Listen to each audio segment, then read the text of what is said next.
Mis queridos alumnos, muy buena ocasión, muy buena jornada. Espero que estén bien en esta hora en que podemos conectarnos con esta transmisión. Capítulo número 4 de nuestro manual Principios de Vida en el Reino. Como siempre le decimos, tenga papel y lápiz. Queremos compartir algunas cosas con usted. Queremos poder ofrecerle, aparte del material que usted tiene en su libro, brindarle algunas cosas que le van a ser útil en el estudio y en el trabajo, en la vida cotidiana y en el ministerio. Así que por lo tanto tome papel y lápiz para poder compartir con nosotros también algunas de las cosas que le vamos a dictar. Muy bien, principios de vida en el reino. Esta es la cuarta presentación en video respecto de este manual. Estamos en la página número 13, vamos ya al capítulo número 8 sobre arrepentimiento. Uno de los tantos fundamentos que en la fe cristiana nosotros tenemos es el arrepentimiento. El arrepentimiento es la manifestación de un cambio de actitud, de un cambio de posición, de un cambio de pensamiento. El arrepentimiento nos lleva de un lugar a otro lugar. Entonces yo ahí dentro del manual, yo les escribo con respecto al arrepentimiento. A ver, uno puede sentir dolor con algunas cosas y no significa que esté arrepentido. Uno puede tener carga con algunas cuestiones, uno puede sentirse mal por el pecado, uno puede sentirse mal por lo que ha hecho mal. Uno puede tener el peso de lo malo, puede sentir el dolor y la carga, lo que no significa que tenga arrepentimiento. El arrepentimiento se revela. Anote bien grande esto en algún lugar. El arrepentimiento no se explica, el arrepentimiento se revela. Ahí es donde uno tiene la oportunidad de poder comprobar cuestiones con respecto a que si lo que digo o lo que de pronto uno declara con su boca realmente está consolidado por medio de la acción. El arrepentimiento no es algo que se explique, el arrepentimiento es algo que puntualmente se manifiesta en la vida de una persona. Cuando usted está arrepentido se nota en su hablar, número uno, se nota en sus acciones, número dos, se nota en el desarrollo de la conducta, en la permanencia. Usted está arrepentido y eso se nota en sus acciones. Por lo tanto, yo te hablo ahí sobre arrepentimiento. Yo en el libro comienzo hablándole de lo que no es arrepentimiento. Dice, pastor, el arrepentimiento es esto. Yo voy a arrancar por lo que no es el arrepentimiento. Yo en el libro le pongo cosas como esta. Número uno, no es sentirse meramente culpable. Usted se puede sentir mal por algo. Usted hizo lo malo y se siente mal.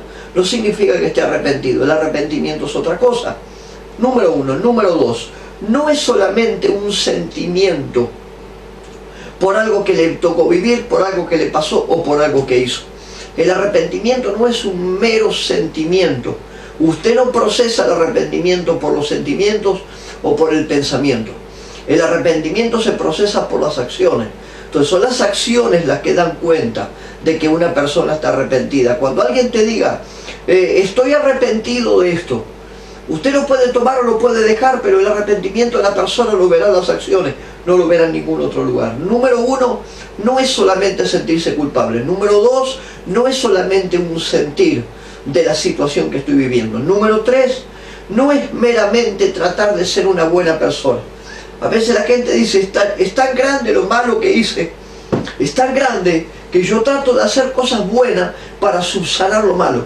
No, usted no puede subsanar lo malo desde hacer cosas buenas. No alcanza. Uno dice, pero pastor, yo intento, no alcanza.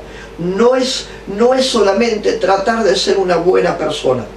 A ver, uno va a ser una buena persona cuando aquellos principios que tienen que ver con lo bueno se han aplicado en la vida de una persona. Cuando la Biblia declara que no hay bueno sino uno solo, y bueno es Dios, nada más. Entonces yo puedo tener acciones buenas, puedo tener una buena conducta, puedo tener un buen sentimiento, puedo tener una buena acción, pero eso no me hace bueno. ¿Está bien? Tengo buenas acciones, pero no me hace bueno. Número 4, no es ser meramente religioso. A ver, la gente se cree y dice que, bueno, yo me vuelvo un religioso. Voy a la iglesia más seguido, oro más seguido, leo la Biblia más seguido, hago acciones de fe más seguidas. No, eso no tiene que ver con arrepentimiento, eso tiene que ver con acciones. Usted está llenándose de acciones para poder cubrir alguna cuestión que en realidad la cuestión la sigue teniendo. ¿Usted está arrepentido o no está arrepentido? A veces la gente trata con la religión como en el tiempo del Antiguo Pacto. En el Antiguo Pacto se ofrecía un sacrificio, por medio del sacrificio había sangre, y por medio de la sangre, cuando se derramaba la sangre, se cubrían los pecados. No se perdonaban los pecados, se cubrían. El pecado no era quitado, el pecado estaba presente, por eso había que ofrecer permanentemente sacrificio. Hoy mucha gente se cree que esto funciona de la misma manera. Que usted aumente su sacrificio de fe no significa que usted esté arrepentido. El arrepentimiento pasa por otro lugar. No, pero yo hago todo esto, pastor. Usted está cargándose de cosas, pero no significa que está arrepentido. Me está siguiendo, ¿verdad? Con respecto al arrepentimiento. Número 4, no es ser meramente religioso. Número 5, no es meramente conocer la verdad. No es meramente conocer la verdad. Usted puede conocer la verdad y no necesariamente cumplirla.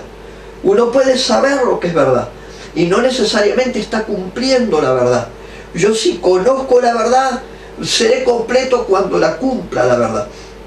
Hay gente que cree que por el solo hecho de conocerla, la verdad, ya está cumpliendo. No, si usted conoce la verdad y la cumple, entonces sus actos responden a la verdad que conoce. Si no, la verdad es un mero conocimiento que no tiene cumplimiento en la vida de una persona. Entonces todas estas cosas es para mostrarte lo que no es el arrepentimiento. Vamos a lo que sí es el arrepentimiento. Pastor, ¿dónde se ve el arrepentimiento? Escucha estas cosas. Lo que verdaderamente es el arrepentimiento. Número 1, la persona está apenada por su situación. Le molesta la situación de pecado, de pecaminosidad, de maldad, de iniquidad o de errores. Le molesta la situación. Y por molestarle tanto la situación provoca cambios. Los cambios empiezan a verse porque le molesta la situación. El verdadero arrepentimiento, yo te pongo en el libro, es un dolor sentido, no hacia uno mismo solamente, no, sino hacia Dios por sobre todas las cosas. Le fallé y uno siente la carga y siente la culpa, por lo tanto lo voy a remediar, mis acciones van a dar cuenta de que estoy arrepentido. Número 1. Número 2, ser veraz o ser sincero. ¿Cómo vos sabés que una persona realmente está arrepentida? Va a ser sincero en cuanto a lo que hizo, lo que habló, lo que pensó, lo que pretendió o pretende guardar o lo que guardó de su vida que ahora lo está exponiendo. La persona es veraz, es sincera. Vos estás viendo un cambio por medio de sus palabras y su conducta. Está revelando la situación de algo. Número 3, se aparta de los pecados. El libro de Proverbios, en el capítulo 28, verso 13, el libro de Proverbios arroja un pensamiento que por cierto es fuerte y yo se lo puse en el libro. El que encubre sus pecados no prosperará. Tenemos un montón de gente que está orando para que Dios lo bendiga y mientras tanto está cubriendo y albergando cosas que no están justificadas y que no corresponden a la voluntad de Dios. Y el tipo quiere bendición aún haciendo lo malo. Dios no puede bendecir a nadie que esté haciendo lo malo. Proverbio lo declara: el que encubre sus pecados no prosperará. Y sigue Proverbio hablando y dice: más el que los confiesa, más el que los confiesa, más el que se aparta, obtendrá misericordia. Número 3, apártese de todo lo malo. Entonces cuando usted me diga o cuando yo te diga estoy arrepentido y usted me ve que me aparté de lo malo, mi arrepentimiento, mi expresión tiene fuerza, porque no solamente se lo hablo, usted lo está viendo, que lo que hablo realmente es así. Número 4, aborrecer el pecado. Hebreos capítulo 1, verso 9, yo se lo puse en el libro, Hebreos capítulo 1, verso 9 dice: has amado la justicia y has aborrecido la maldad, por lo tanto lo ungió Dios. Y sigue hablando, dice: amó la justicia y aborreció la maldad, por lo tanto lo ungió Dios. Y luego sigue hablando de todo el accionar que Dios hizo por medio del Señor Jesucristo y por medio de él a través de la iglesia. ¿Me entienden lo que vamos, verdad? Número 4, aborrecer el pecado. Número 5, pagar las deudas a los acreedores. No, tranquilo, que esto no tiene que ver con ninguna deuda en particular. No le estoy reclamando ninguna deuda. Tranquilo. Pagar las deudas a los acreedores. Es señal de que uno está arrepentido de su situación y que está haciendo un esfuerzo aún por cumplir y por no quedar mal. Queda mal su vida, queda mal su familia, queda mal su economía, queda mal la fe cristiana que usted profesa, queda mal el ministerio el que representa. Todo queda mal frente a las deudas. Por lo tanto, un arrepentido arreglará toda deuda. Usted me dice, pastor, no puedo, no tengo, estoy en un mal momento, ¿qué hago con mi deuda? Levante el teléfono, ponga la cara, dé la cara, llame, confronte a su acreedor, dígale, te quiero pagar, pero no puedo. Haga algo al respecto. Eso va a hablar muy bien de usted. Alguien diga amén a eso. Esto está violento. Vamos, vamos. Tercera parte, yo en el libro le hablo, estoy en la página número 14, lo que implica el arrepentimiento. ¿De qué hablamos cuando hablamos de arrepentimiento? Y yo te pongo seis claves muy prácticas con respecto al arrepentimiento. ¿Cómo haces vos para medir la vida de una persona? Si realmente está arrepentida o no está arrepentida. ¿Cómo hace uno para poder medir si este hombre lo que me está diciendo es la verdad o no es la verdad? ¿Cómo uno sabe si uno puede confiar en la palabra de una persona que realmente te dice estoy arrepentido? ¿Cómo hago yo para saber si la persona está realmente arrepentida o no está arrepentida? Rápido, usted lo tiene en el manual, 6 cosas. Lo primero, tórnese del pecado. El pecador iba hacia aquel lado y desde el momento de la renuncia ahora va para el otro lado, cambió su situación. Anote una palabra, por favor. Hay una palabra que es metanoia. Así como usted la escucha, metanoia. Anote esa palabra, por favor. Metanoia representa arrepentimiento. Es una palabra griega, metanoia, que significa cambio radical de dirección. Anote eso. En su libro yo no recuerdo si lo puse, pero anótelo por la duda. La palabra metanoia en el griego, cuando uno la traduce literalmente, es transformación. Recuerde, mi hermano, la Biblia no habla de gente convertida, habla de gente transformada, transformados mediante la renovación de vuestro entendimiento. La Biblia habla de transformación. La transformación radical de una persona refleja puntualmente el arrepentimiento que en otro momento tuvo con respecto a toda su maldad. La palabra es esa, cambio radical, transformación, cambio radical. Eso es metanoia. Entonces, cuando una persona realmente está arrepentida, en su vida tiene una metanoia, tiene un cambio radical de posición. Antes hacía lo malo, se dio vuelta, ahora hace lo bueno. Ese es el concepto de arrepentimiento. Mire, lo que implica el arrepentimiento, 6 cosas. Número 1, se torna del pecado, le da la vuelta a la cara al pecado. Número 1. Número 2, se torna del mundo, le da vuelta la cara al mundo. Número 3, ya no se considera a sí mismo. Ahora no piensa por sí mismo, ahora piensa por aquel que pagó precio por él y que lo llamó al ministerio. Número 4, se torna del diablo. Antes lo escuchaba al diablo, ya ahora no le da bolilla al diablo. No lo escuche, no lo escuche. Al diablo no lo escuche, de verdad le digo, no lo escuche. Evite todo conflicto, evite toda situación, no lo escuche. Número 4, número 5, la persona se vuelve a Dios. Y número 6, se vuelve a una vida correcta. Gente que usted conoce, usted dice, este era un desgraciado antes, este era una porquería, este era lo malo caminando. Y ahora el hombre es una buena persona, ahora la mujer es una buena persona, predica el Evangelio, vive de acuerdo al Evangelio, su fe habla más por él que cualquiera de sus palabras. ¿Qué le pasó al tipo? Se arrepintió y tuvo en su vida un giro completo. Entonces, cuando alguien le diga estoy arrepentido, usted no se quede con las palabras, no se quede con las palabras, quédese con los hechos. Usted no se quede con las palabras, quédese con los hechos. Los hechos dan fe de lo que habla, su conducta da fe de lo que dice. Entonces ahí es donde usted va a comprobar y usted se va a dar cuenta que realmente la persona está arrepentida. Ese es el cambio de arrepentimiento del cual los apóstoles hablaban en la iglesia del primer siglo. ¿Qué haremos, varones hermanos? Después que predicó Pedro, ¿qué haremos? Hechos capítulo 2, ¿qué haremos, varones hermanos? Le preguntaron y ellos dijeron, arrepentidos, arrepentíos. Un cambio radical de posición, un cambio radical de pensamiento, un cambio radical de acciones, de manera de ver y de hablar, un cambio rotundo. La Biblia esto lo llama metanoia, transformación radical de la persona. Y la Biblia dice, y aquel día fueron 3000 los que se añadieron a la iglesia. Así que tenga en cuenta el valor del arrepentimiento. Un arrepentimiento no se muestra en palabras, se muestra en acciones y en hechos concretos. Capítulo número 9. Yo en el capítulo 9 de su libro, página 14, te hablo con respecto a la fe. Y quiero hablarle algunas cosas con respecto a la fe. En la página 15, y le voy a pedir que le eche una ojeada, por favor, una mirada.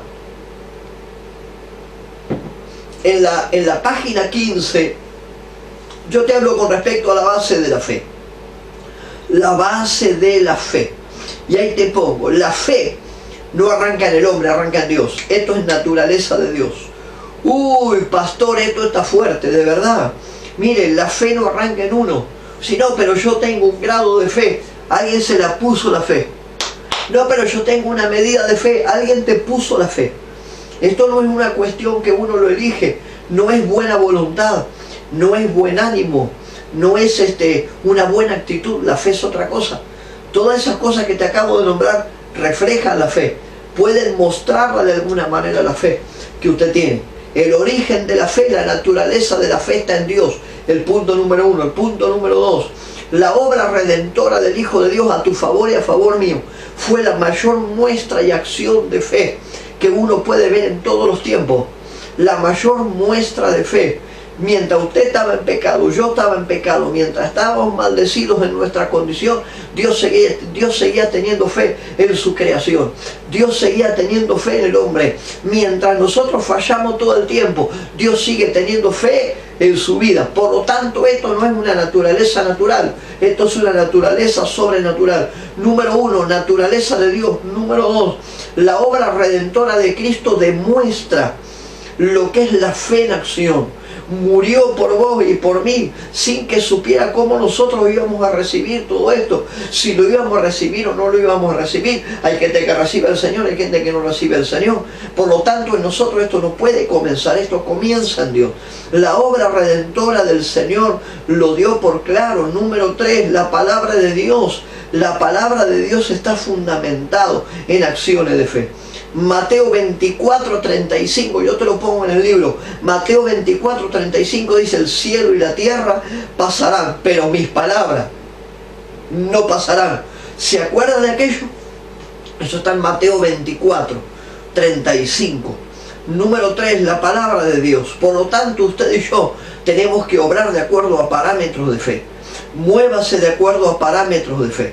Yo en el libro te pongo cómo obra la fe. A ver, la fe arranca en aquel que la creó. La fe arranca en aquel que la creó. Y por lo tanto opera de acuerdo a la manera en la que fue creada. Número 1 te pongo ahí, Dios te da fe. Hay una medida de fe que es depositada en tu vida. Efesios capítulo 4 dice: respondan cada uno de acuerdo a la medida de fe que ha sido puesta en la vida de cada uno. Eso no es creación tuya, eso fue puesto por Dios en tu vida. Dios te da fe. La fe se aumenta. La fe se provoca por medio de la palabra de Dios. Punto número 2. La fe se provoca, la fe se aumenta por medio de la palabra de Dios en tu vida y en la mía. Y número 3, la obediencia trae a cumplimiento cosas que en fe han sido soltadas sobre tu vida. La obediencia trae a cumplimiento cosas que en la fe fueron soltadas sobre tu vida. La obediencia a la palabra activa fe. Activa fe en tu vida y en la mía. Yo quiero que anote algunas cosas que le voy a dar con respecto a la fe. Yo soy un apasionado de hablar de fe. La fe, escuche lo que le voy a decir. La fe es una llave que tiene que ver con una dimensión distinta a la que nosotros vivimos. La fe es una dimensión distinta a la que usted y yo vivimos. Por eso es tan importante hablar con respecto a la fe. Anote por favor Juan capítulo 1. Juan capítulo 1. Mire, Juan capítulo 1, verso 1 dice esto: en el principio existía el verbo, y el verbo estaba con Dios, y el verbo era Dios.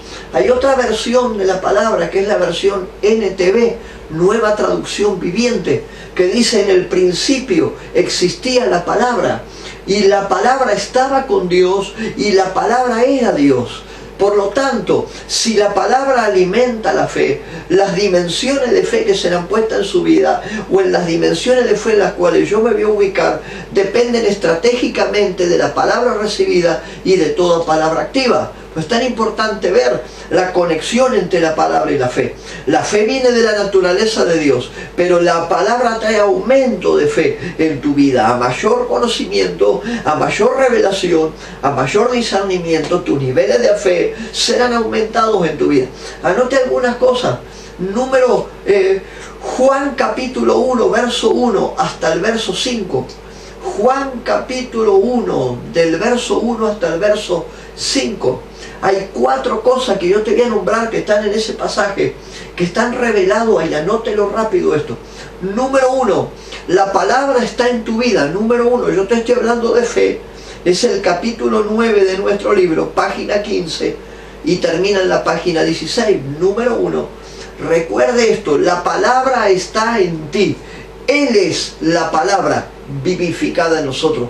Te lo digo de nuevo: Él mismo. En el principio era el verbo, en el principio era la palabra, y la palabra estaba con Dios, y la palabra era Dios. Por lo tanto, número 1, la palabra está en ti. La palabra de Dios está en tu vida. Tu vida transformada o no transformada, revelada o no revelada, pero la palabra está en ti. Número 1. Número 2, la palabra expresa tu ser interior. Léalo después, Juan capítulo 1, del 1 al 5. Número 2, la palabra expresa tu ser interior. Número 3, la palabra tiene poder creativo. Número 3. Número 2, la palabra expresa tu ser interior. Número 3, la palabra tiene poder creativo. El soltar la palabra. Anote algo por favor ahí. Después usted lee el libro, tiene todo el libro para leerlo, no hay problema. Anote algo por favor ahí. La palabra creativa tiene que ver con un término en el hebreo que es davar. Davar con D. D-A-B-A-R. La palabra es davar. Davar significa fe creativa. Es el poder de la palabra. Es la autoridad de la palabra, la cual fluye por medio de su hablar. En el principio, uno lee en el Génesis que en una ocasión Dios hablando dijo: sea la luz. Y la luz fue hecha. Génesis capítulo 1, verso 3. Y dijo Dios: sea la luz. Y la luz fue hecha. Esa acción creativa de fe se llama davar. Cuando hay un davar en su boca, usted tiene una fe creativa. En otra parte la Biblia declara: llamará las cosas que no son como si fueran. ¿Cómo puedo llamar yo algo que todavía no es? Solamente mediante una herramienta: la fe. Porque la fe me posiciona en aquello que todavía no es. Fe creativa. La fe tiene poder creativo en tu vida. Número 4, anote esto. Número 4, la palabra, la emisión de la palabra expresa nuestra fe. Yo cuando hace un rato comencé a hablar de la fe, te dije, la fe y la palabra tienen una estrecha relación. La fe es algo que Dios pone por su esencia en nuestra vida. La palabra potencia la fe para que tenga aumento. Entonces, por lo tanto, es la palabra la que expresa tus niveles de fe. No es que porque tengo fe hago esto. No. Lo que yo declaro es una señal de los niveles de fe que cada uno tiene. La palabra expresa fe y expresa confianza depositada en aquel que ha dado la palabra para que traiga cumplimiento sobre tu vida. Por eso es tan importante, mi hermano, que uno entienda que hay poder en el lenguaje. Hay poder en el lenguaje. Fe y palabra son dos cosas que están estrechamente ligadas. Usted no puede hablar, usted no puede soltar aquellas cosas en las cuales primeramente no ha creído.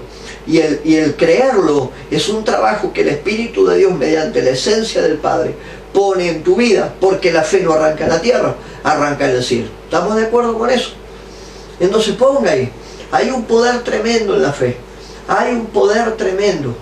La palabra en su boca tiene el poder de expresar la dimensión o la región en la que usted se mueve. Se lo voy a decir de nuevo. La palabra expresada tiene un poder extraordinario. Revela la región en la cual usted se mueve. La palabra lo revela. Revela si usted se mueve en fe o usted se mueve en duda, de acuerdo a lo que hable. Lo que hable será la expresión de los niveles de fe. ¿Me está siguiendo? Por lo tanto, el lenguaje determina la región. Yo me muevo en fe, mi lenguaje va a ser coincidente con eso. Por eso es tan importante ver todas estas cosas con respecto a la fe. Y anote algo más, por favor. Una palabra correcta, anótelo por favor. Una palabra correcta, dada en el espíritu correcto, bajo la unción correcta, promueve un poder en el hablar. Se lo voy a decir de nuevo. Una palabra correcta, más el espíritu correcto, más la unción correcta, provoca en usted un poder extraordinario en el hablar. Por eso cuando se une la palabra con la fe, las dimensiones que se habilitan son fuertes. Y mire, déjeme que siga con esto, capítulo 10 de su libro, estoy en la página 16, capítulo 10. Cuando uno entiende que la fe y la palabra tienen una conexión, lo primero que Dios desata sobre tu vida se llama gracia. Gracia. Capítulo 10 yo te hablo de la gracia. ¿Qué es la gracia? Una definición común de gracia es aquella que dice que la gracia es el favor inmerecido, el favor no merecido, soltado sobre la vida de una persona. Eso es gracia. En el reino de Dios, ni usted y yo éramos candidatos para recibir gracia. No teníamos candidatura para la gracia. No podía haber sobre tu vida y la mía un acto de favor. No podía, porque sencillamente cuando Dios nos veía a nosotros, nos veía con toda nuestra carga pecaminosa, nos veía a nosotros con todas nuestras culpas y nuestras situaciones. Era la manera en la cual Dios nos veía a cada uno de nosotros, razón por la cual ni usted ni yo éramos merecedores de cuestiones de gracia. Cuando Dios envía a su Hijo, en la persona de Jesús, envía a su Hijo. Acuérdese el video donde yo le hablé que el que caminó en la tierra no era Cristo, era Jesús en humanidad. Fue el Jesús humano, fue el que caminó en la tierra. Él vino a cumplir una obra en la cruz para que usted y yo, que no teníamos acceso a gracia y a misericordia, pudiéramos recibir gracia. Yo en el libro les pongo una definición de gracia. La palabra gracia es el favor inmerecido, el favor no merecido de Dios sobre los hombres. Entonces, hay una acción en la cruz de Cristo, hay una acción en lo que el Señor hizo a tu favor y al mío, que nos establece la fe, nos establece la palabra. Por la emisión de la palabra hay cosas de fe que se activan en tu vida y en la mía, y una de las primeras cosas que viene sobre nosotros es la gracia de Dios, el favor inmerecido. Yo en el libro le pongo cosas como esta, que es la gracia, es el don inmerecido de Dios sobre nosotros. No lo merecíamos, no teníamos candidatura, no teníamos requisitos, no había nada bueno que sacar de nuestra vida. Por lo tanto, todo lo que el Señor nos dio por amor, no por merecimiento. Uy, y amén a eso. Por amor fue, no por merecimiento. O sea, el número uno fue un don inmerecido de Dios. Número dos, la gracia. La gracia es un poder capacitador sobre tu vida y la mía. La gracia trae favor, la gracia trae beneficio, la gracia trae empoderamiento, la gracia trae recursos, la gracia desata provisión. ¿Está notando todas estas palabras? Vuelva al video para atrás. Sino, la gracia trae talentos, la gracia desata ministerios, la gracia promueve llamados y asignaciones en tu vida. ¿Cuántas cosas la gracia hace por vos y también por mí? Por lo tanto, número uno, es un don inmerecido. No lo merezco, pero lo recibo. Número dos, es un poder capacitador. Por gracia usted es llamado. Por gracia usted tiene autoridad. Por gracia usted tiene poder. Por gracia usted tiene dominio. ¿Por qué? Porque la gracia es algo no merecido dado sobre tu vida y dado sobre la mía. Fíjese, por ejemplo, en Hebreos capítulo 11, que yo se lo menciono en el manual ahí, así a grandes rasgos, al final de la 16 yo se lo menciono. Hebreos capítulo 11, la galería de los héroes de la fe. Mire, la gracia de Dios estuvo en Moisés. Moisés fue aquel que le dijo al egipcio, vos le volvés a pegar a uno de estos judíos que son mi familia, en términos nuestros, ¿no? Y yo te arranco la cabeza. Y parece que Moisés era un hombre de palabra, porque al otro día lo azotaron, el egipcio azotó al judío. Y ahí fue Moisés, le arrancó la cabeza al judío, al egipcio, perdón, le arrancó la cabeza, lo enterró bajo tierra y asunto arreglado. Y sin embargo Moisés fue profeta, Moisés fue escritor, Moisés tuvo la marca de ser el libertador del pueblo de Israel, y vos ves en su pasado cosas atroces, y sin embargo él fue lo que Dios dijo que tenía que ser. ¿Qué es eso, pastor? Eso se llama gracia sobre tu vida y sobre la mía. ¿Se acuerda de Gedeón? Jueces capítulo 6. ¿Se acuerda de Gedeón? Mire la gracia en la vida de este hombre. Yo todo esto se lo pongo en el libro. Mire la gracia en la vida de este hombre. Tremendo, cuando el ángel se presenta delante de él. Él le dice, ¿has venido a traerme favor a mí, que soy de la tribu más pobre de todo Israel? Ya ni él se veía con la altura correcta, ya ni él tenía una buena actitud para consigo mismo, y aún así la gracia estuvo sobre su vida. Levantó un ejército de 30.000, de los cuales le quedaron 300, y fue uno de los jueces extraordinarios que trajeron libertad sobre el pueblo de Dios. Dígame si no es gracia eso. ¿Y qué no hablar del apóstol Pablo?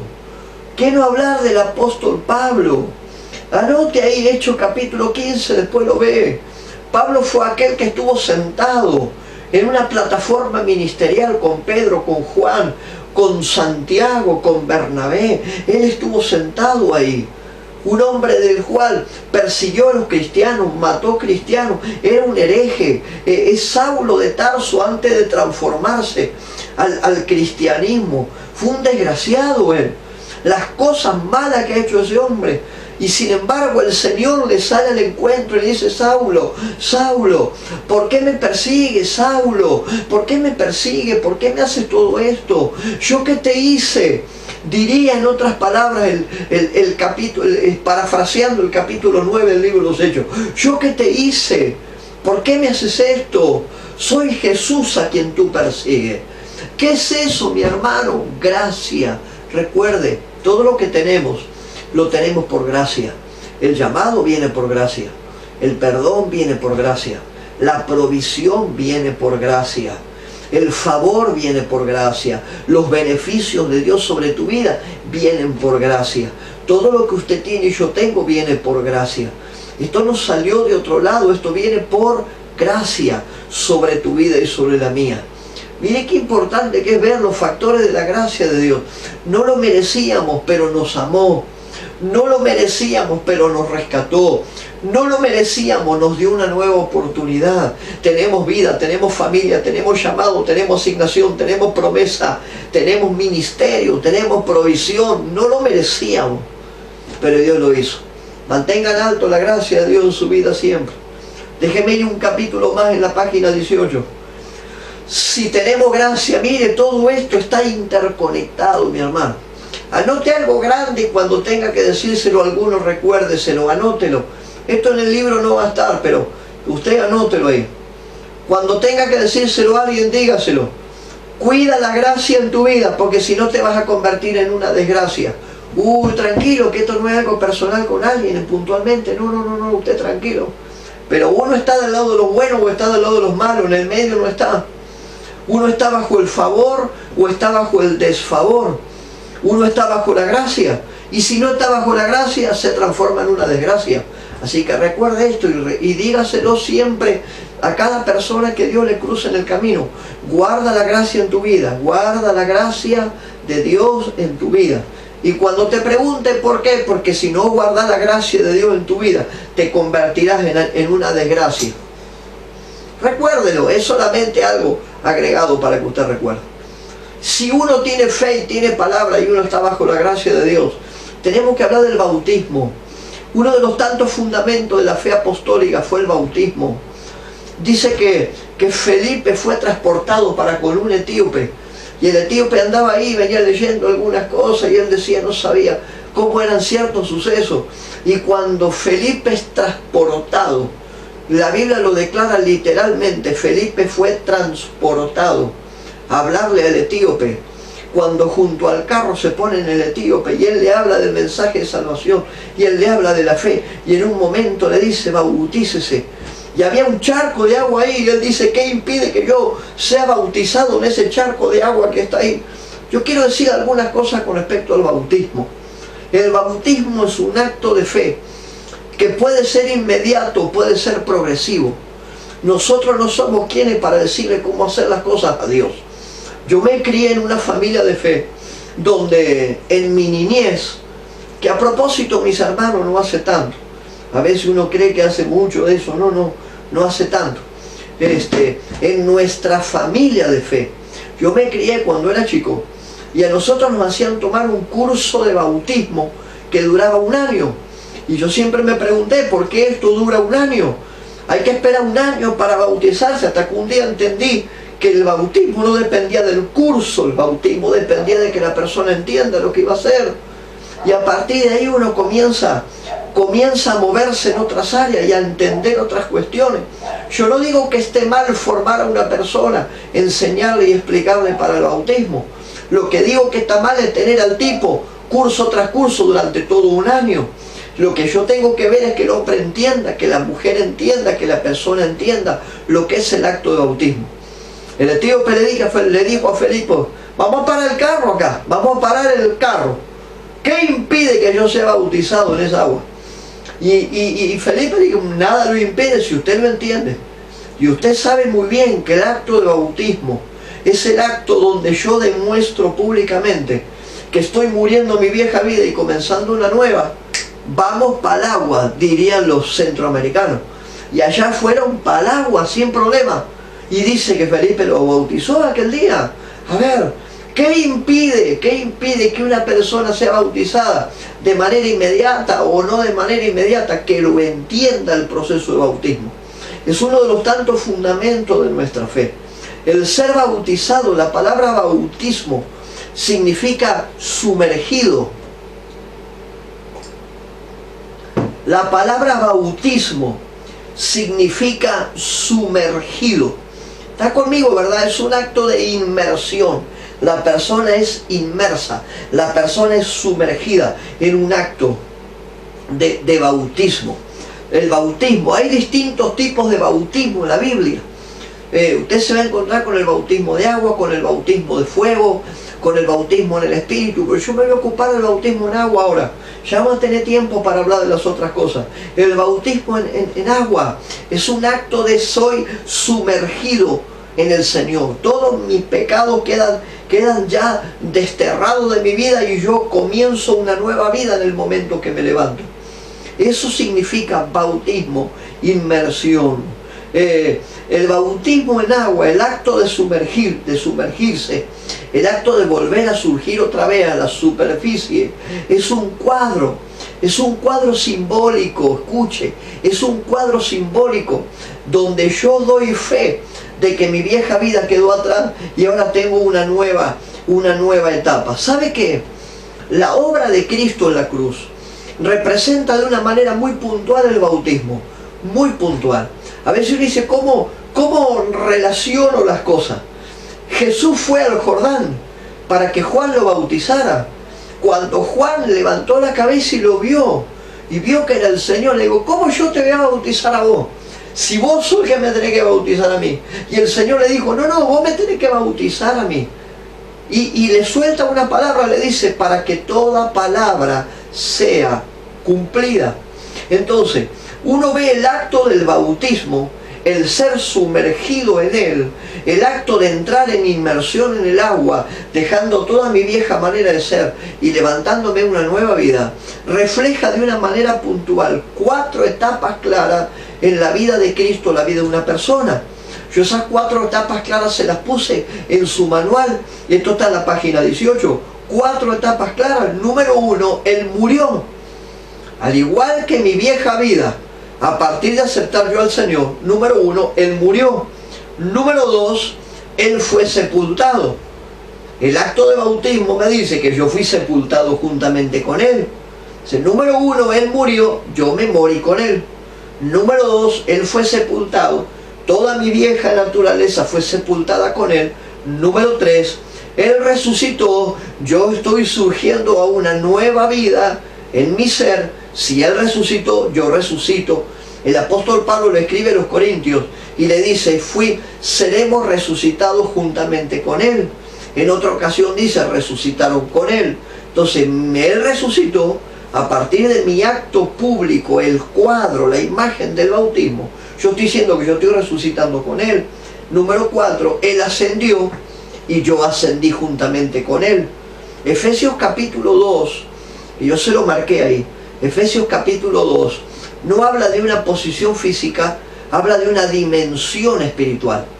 Efesios capítulo 2, verso 6, si mal no recuerdo, habla de una situación, de una posición que usted y yo tenemos en la dimensión de la eternidad. Esto no es cuestión de tierra, esto es cuestión de cielo. El apóstol Pablo entendió esto, Él ascendí, yo ascendí juntamente con Él. Y Él declara, estoy sentado en los lugares celestiales junto a Cristo Jesús. Y algunos te dicen, dale, no te mandé la parte si yo te veo por acá. Si vos ves este cuerpecito por acá, pero mi esencia, mi naturaleza, mi ser interior ya no está acá.